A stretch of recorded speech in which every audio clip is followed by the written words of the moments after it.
දැන් මහින්ද රාජපක්ෂ මේක මේ රටේ ජනතාව දන්නවද දන්නේ නැහැ. දැනගන්න ඕනේ. හැබැයි හමුදාය සබළු නිලධාරීන් ඒ වෙලාවේ යුද්ධයට ඔක්කොම දන්නවා මේ. ඕන කෙනෙක් දන්නවා. ගෝඨාභයත් දන්නවා. 2009 ජනවාරි 31 සහ පෙබරවාරි 1 වෙනිදා.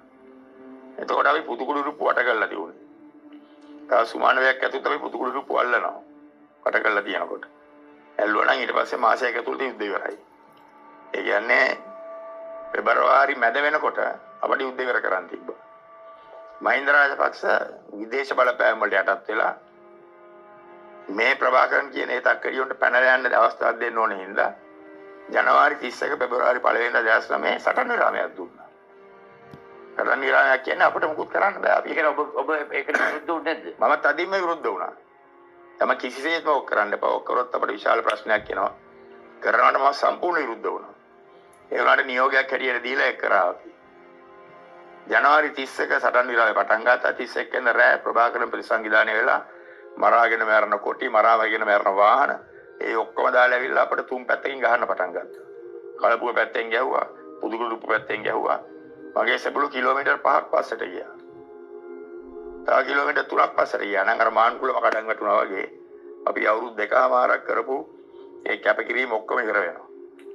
පස්සේ මම ඈත හැමතැනම ඊට විශේෂ බලකාය කමාන්ඩෝස් එහෙම හෙලිකොප්ටර් වලින් උස්සලා දාලා ජගත් ඩෑස්ලෙන් අහන්න. කමල් ගුණරත්න අහන්න. කමල් ගුණරත්නට අල්ලන් ඉන්න බැරි වුණා මම එතන ජගත් ඩෑස් හැරියා. ජගත් ඩෑස් උදවසක් විතර ෆයිට් කළා කොහොමද මේක කරන්න බෑ. කොල්ල පස්සට එනවා කියේ. ඊට පස්සේ මම වැඩි අතට අරගෙන SF එක බැස්සුවා කමාන්ඩෝස් වල බැස්සුවා. ඒ හමුදාපතිගේ අමතර බලකා ඒවා දාලා අපි ෆයිට් කළා. පෙබරවාරි 5 4 වූ ඉදා උත්සවයට මම ආවේ 3 වෙනිදා රෑ එළි වෙනකම් මගේ ඔපරේෂන් රූම් එකේ ඉඳලා. උදේ 5ට ගිහිල්ලා නාලා යුනිෆෝම් එකෙන් අරකට එල හිටගෙන හිටියා. මහින්ද රාජපක්ෂ හෙන්න දිග කතාවක් දුන්නා කයිවාරුවක්. අපි ගහනවා යුද්ධ දිනනවා ඉවර වෙනවා කියනකොට මගේ කකුල් වෙවුලනවා. ඇයි? මොකද මම දන්නවා අපේ කොල්ල පස්සෙන් පස්සට එනවා කියලා.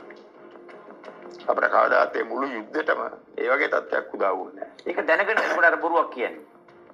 කවුද? මහින්ද රාජපක්ෂ කතාව කියන්නේ දැන්. අපේ කොල්ල ගහනවා. ප්‍රශ්නේ තියෙන්නේ සටන් නිරාමේ දුන්නේ ඇයි?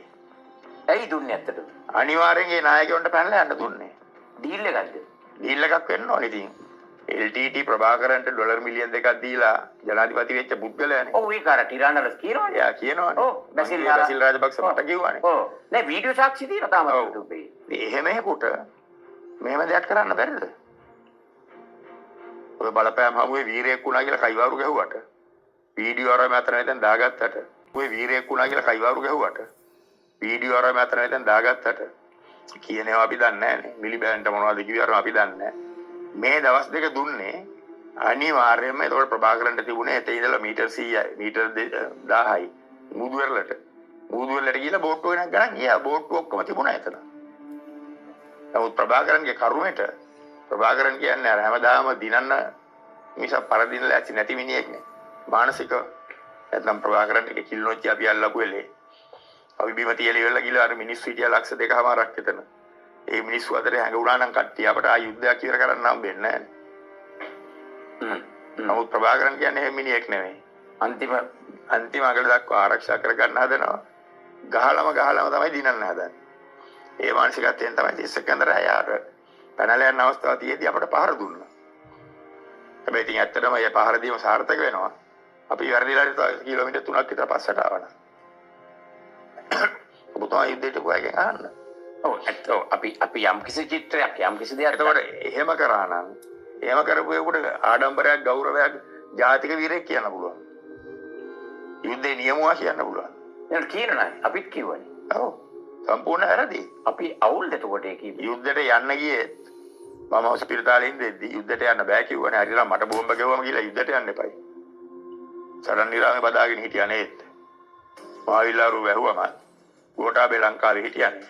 ඒ වුණාට පැතුමා දැන් ඇම්පිපිටිය අර මේකෙදි මේ ජනාධිපති මේකන හෝටල් එකකට කොතන හරි එරික් සෝල්ලා හිමිලා ඔක්කොම ගෙනල්ලා අර රොටි නුඩල්ස් එහෙම දීලා ඒ වෙලේ යා කියනවා නෑ මම යුද්ධ කරනවාමයි කියලා.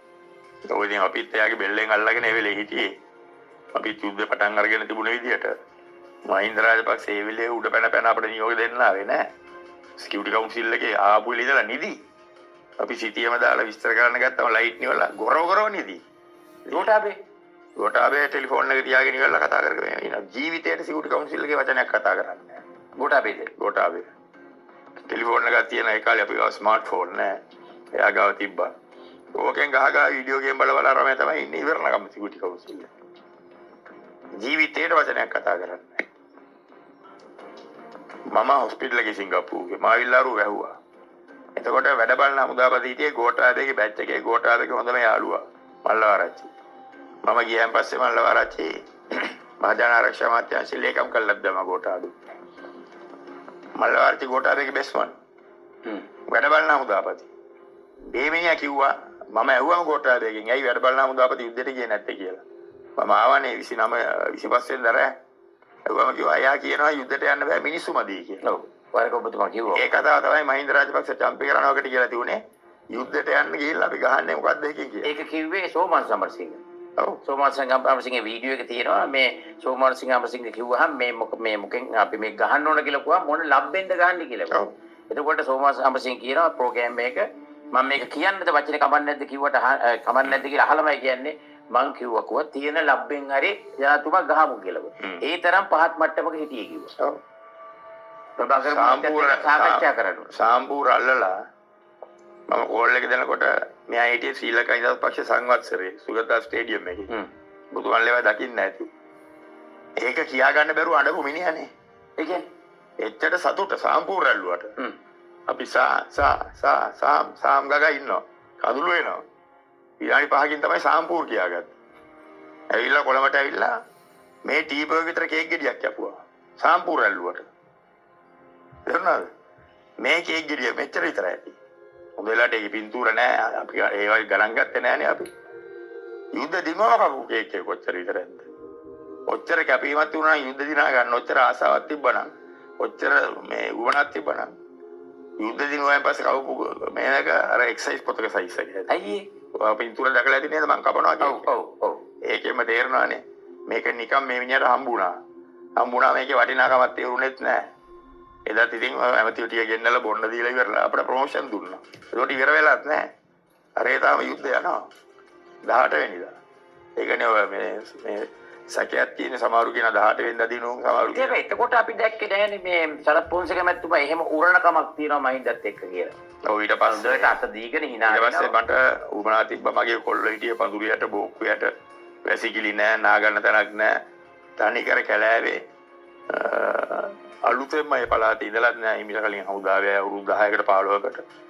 තව මේ දැන් 75000 විතර සෙබළු ඒ කැලෑස්සේ මේ ඔක්කොටම දෙන්න පහසුකම් මොකුත් තිබ්බේ නෑ. අපි ඒවා ඉල්ලුවෙත් නෑ. මුන් තෙමි සමහර තැන්වල බූට්ස් දෙකවත් නැතුව සමහර තැන්වල හෙල්මට් එකක් නැතුව යුද්ධ කරේ. ඉතින් හුඟක් වැඩ තිබුණා කරන්න. අනිත් පැත්තේ මම අර හැම වෙලේම කියන්නේ යුද්ධ ටැංකිය 80කින් මම යුද්ධ පටන් ගත්තා. ඒක යුද්ධ ටැංකිය 30කට බහලා තිබ්බා. ඒ උපකරණ විනාශ වෙලා යුද්ධෙදිම මේ ඔක්කොම යම් කිසි ප්‍රමාණයකට ප්‍රතිසංවිධානය කරලා මට ආසාවක් තිබුණා. ඊළඟ විඤ්ඤාණයට බාර දෙනකොට අඩු ගන්න මේ කොල්ලොන්ට ඉන්න හට් එකක් හදලා දීලා වැසිකිළියක් හදලා දීලා නාන්න පයිප් එකක් හදලා දීලා අදාළ කඳවුරු හදලා දීලා මූලස්ථාන වලට කරන්න ගොඩාක් වැඩ තිබ්බා. ඒ ඔක්කොම මම කියලා තියෙද්දි එකපාරට මට හමුදා බාර දෙන්න කිව්වා බය හිතිලා. අපි යුද්ධ දිනුවම පරාණ බයක් ආවා.